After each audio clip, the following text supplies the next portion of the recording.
আসসালামু আলাইকুম। প্রিয় দর্শক, লন্ডনে তারেক রহমান এবং অন্তর্বর্তীকালীন সরকারের প্রধান উপদেষ্টা ডক্টর মোহাম্মদ ইউনূসের বৈঠকের পর আমাদের দেশের রাজনীতিতে যেন এক ধরনের মোলায়েম ভাব দেখা যাচ্ছে। মোলায়েম ভাব কিভাবে? দুটো ধারা, কিন্তু একটা ধারা হলো তারা খুব খুশি, সামনে নির্বাচন হচ্ছে।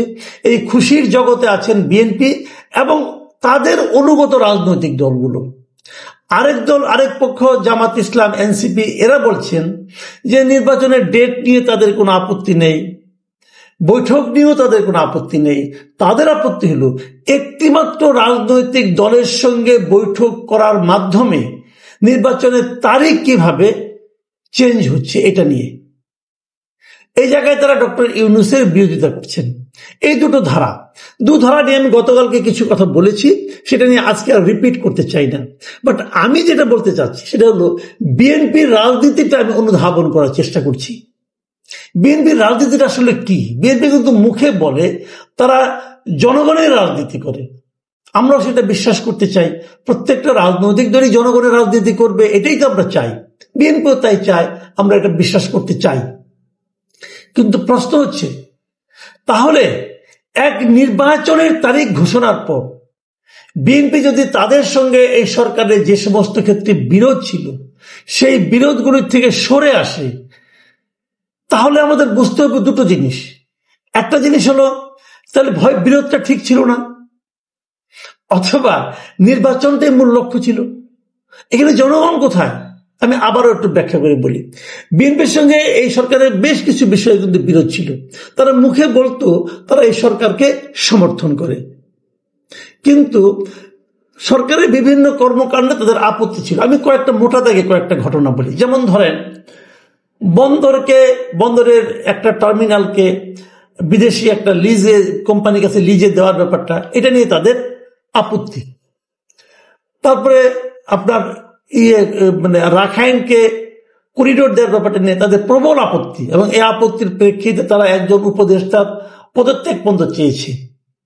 তারপরে ঢাকা দক্ষিণ সিটি কর্পোরেশনের মেয়র হিসেবে ইশরাক হোসেনকে শপথ না পড়ানো নিয়ে তাদের আপত্তি, এবং এটা নিয়ে তারা আন্দোলন করেছে। ঢাকা শহরে যমুনা ঘেরাও করার চেষ্টা করেছে, ওখানে অবস্থান নিয়েছে, এবং তারা এলজিআরডি বিষয়ক উপদেষ্টা আসিফ মাহমুদ সজীব ভুঁইয়ার পদত্যাগ চেয়েছে, এবং আরো একজন উপদেষ্টা পদত্যাগ চেয়েছে, মাহফুজ আলমের।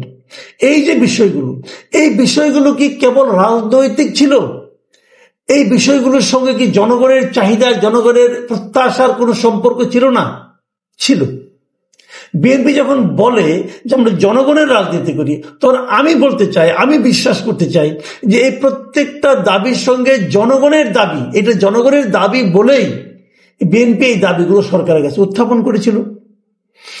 এখন এবং তাছাড়া তার সঙ্গে আরেকটা বড় বিরোধ ছিল নির্বাচনের তারিখ নিয়ে।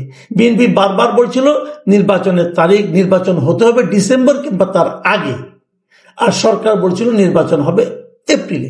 যাও, লন্ডনে আমরা দেখলাম সেই ক্ষেত্রে দুদলই 2 মাস করে আগু পিছু করেছে।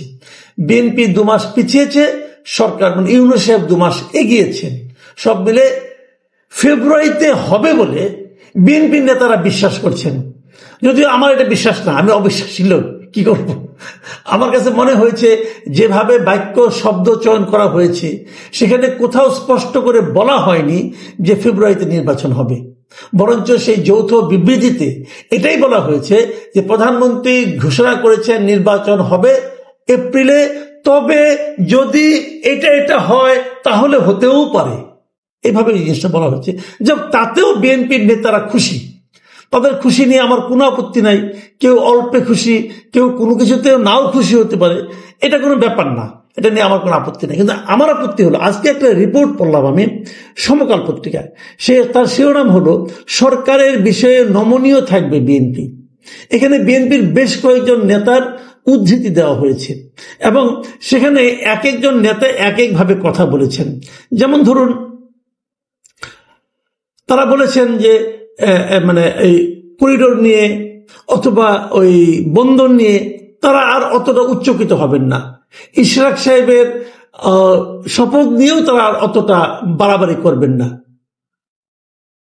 আমি আমি দু একটা কথা আপনাদের বলি, যেমন শহীদুদ্দিন চৌধুরী আলী, যুগ্ম মহাসচিব, উনি বলেছেন লন্ডন বৈঠকের পর নির্বাচন নিয়ে সবার মধ্যে স্বস্তি এসেছে, এটিকে ধরে রাখতে হবে, সবাই সবার অবস্থান থেকে করণীয় নির্ধারণ করে এগিয়ে যাবেন, সংস্কার হবে, বিচার হবে, নির্বাচন হবে।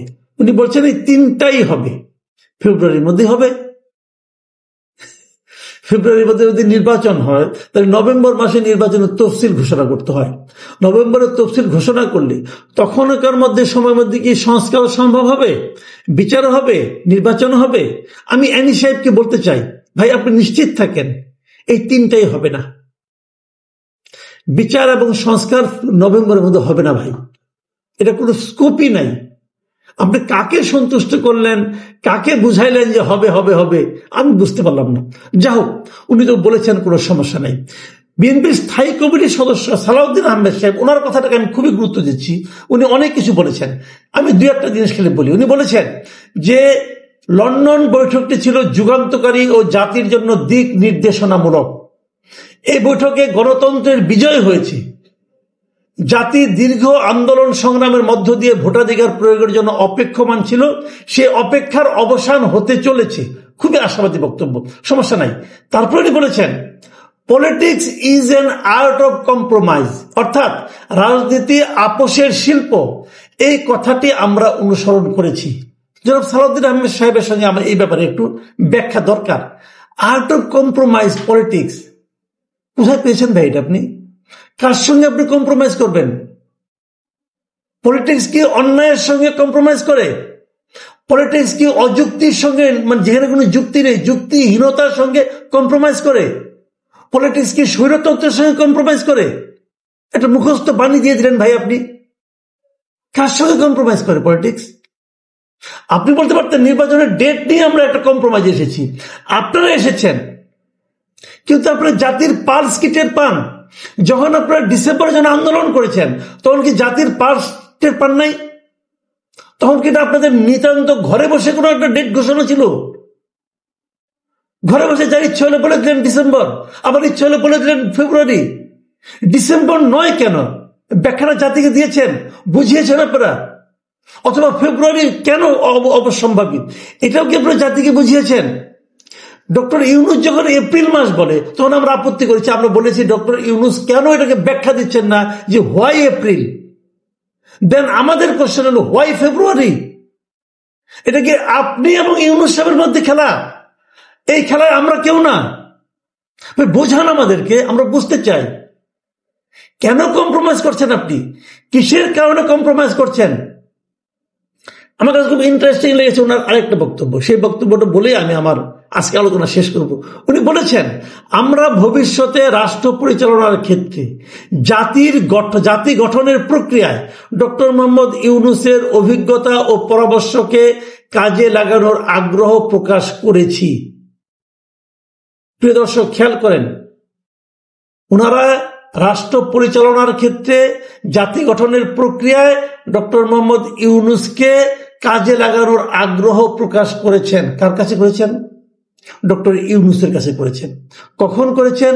ওই যে কালকে আমি বলেছিলাম 1.5 ঘন্টায় আর কি কি আলোচনা হলো জানতে চাই, ওই 1.5 ঘন্টার মধ্যে বসে করেছেন। কেন করেছেন? ডক্টর ইউনূসকে এখন পর্যন্ত রাষ্ট্র পরিচালনা অসাধারণ কোনো কাজ দেখাতে পেরেছেন? কোন যুক্তিতে করেছেন এটা বোঝান আমাদেরকে, নাকি এটা ওই লেনদেনের হিসাব? ভাই কম্প্রোমাইজ করেন, সমস্যা নাই, লেনদেন করেন না। কি লেনদেন করছেন? বিনিময়ে কি দিচ্ছেন? যে ইশরাককে নিয়ে আর আন্দোলন করা যাবে না, হ্যাঁ, বন্দর নিয়ে আলোচনা করা যাবে না, বন্দর নিয়ে আন্দোলন হবে না। আমি বিএনপি নেতৃবৃন্দকে বলতে চাই যে বন্দর নিয়ে আন্দোলন হবে কি হবে না এটা বিএনপি নির্ধারণ করবে না, এটা এদেশের জনগণ নির্ধারণ করবে। ইশরাক নিয়ে আপনি করেন, ইশরাককে আপনি 5 বার বলি দেন, আপনাদের ছাগল, আপনারা কোথায় বলি দিবেন, লেজে কাটবেন না ঘাড়ে কাটবেন, এটা আপনাদের ব্যাপার। বন্দর আপনাদের ছাগল না, করিডোর আপনাদের ছাগল না। এই কথাটা মাথায় রাখবেন ভাই। জনগণ থেকে বিচ্ছিন্ন হবেন না। জনগণের রাজনৈতিক দল তো বিএনপির জন্য, আমি মনে করি বিএনপির জন্য, বিএনপির ইতিহাসে এত বড় সুযোগ আর বিএনপি কখনো পায় নাই। যখন আওয়ামী লীগ মাঠে নাই, সম্পূর্ণভাবে জনগণ বিএনপির সঙ্গে আছে। বিএনপিকে দুটো জিনিস খেয়াল রাখতে হবে। বিএনপি অলরেডি একটা জিনিস পারে নাই, সেটা হলো প্রত্যন্ত অঞ্চলে অবাধ চাঁদাবাজি বিএনপি থামাতে পারে নাই। সালাউদ্দিন সাহেবের নামে অনেক অনেক ঘটনা শোনা যায়, পারে নাই বিএনপি।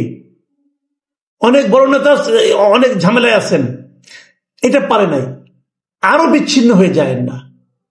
মাঠ পর্যায়ে কিন্তু আপনাদের অবস্থা খুব একটা ভালো না সাধারণ মানুষের মধ্যে।